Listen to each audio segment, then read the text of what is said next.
मैं अपनी मर्जी से उनके साथ हूँ, अपनी मर्जी से ही मैंने उनसे शादी की है। हमारे घर में खुद आई है, हमने उससे कहा कोई नहीं, हमारे घर में आए, खुद आई है। मुझे डर है कि कहीं मेरे परिवार तथा मेरी बेटी के साथ कोई अनहोनी ना हो जाए।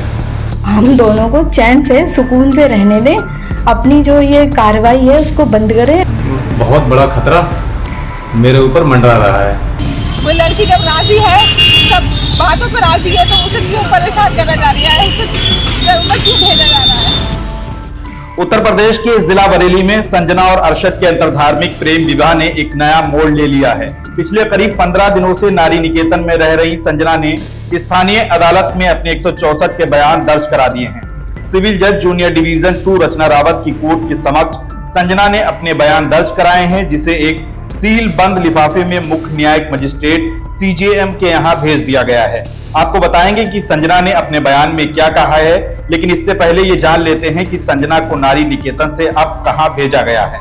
संजना पिछले करीब 15 दिनों से नारी निकेतन में रह रही थी, जहां से बयान दर्ज कराने के बाद पुलिस ने उन्हें उनकी रिश्तेदारी में भेज दिया है। अब वह नारी निकेतन से जा चुकी हैं। उधर अरशद अब तक इस मामले में फरार हैं। दरअसल संजना और अरशद ने शादी करने के बाद हाईकोर्ट में एक याचिका लगाई थी, जिस पर अदालत ने इस जोड़े को कार्रवाई से फौरी तौर पर मोहलत दे रखी थी। उधर 8 अगस्त को अदालत में इस मामले की दोबारा से सुनवाई हुई, जहां संजना और अरशद की शादी के दस्तावेजों पर विपक्षी अधिवक्ता ने सवाल खड़े किए थे और उन्हें फर्जी बताया था। इस पर अदालत ने संजना और अरशद को राहत देने से इनकार कर दिया था।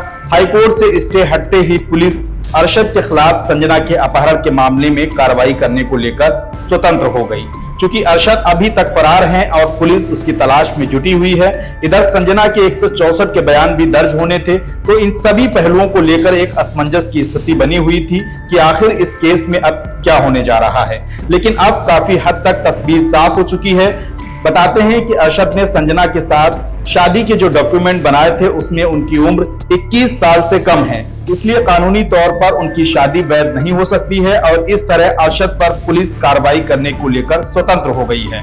उधर संजना जो अब तक अरशद के साथ रहने की जिद पर अड़ी थी, उनके बयान भी दर्ज हो चुके हैं और वे अपनी नानी के घर चली गई हैं। संजना और अरशद बरेली के भोजीपुरा थाना क्षेत्र के एक गांव के रहने वाले हैं। संजना के पिता होमगार्ड हैं और अरशद के पिता किराना की दुकान चलाते हैं। BSc की छात्रा संजना 13 जुलाई को कोचिंग के लिए घर से निकली थी, जहां से वह अरशद के साथ फरार हो गई। इन दोनों ने कर्नाटक पहुंचकर शादी कर ली थी।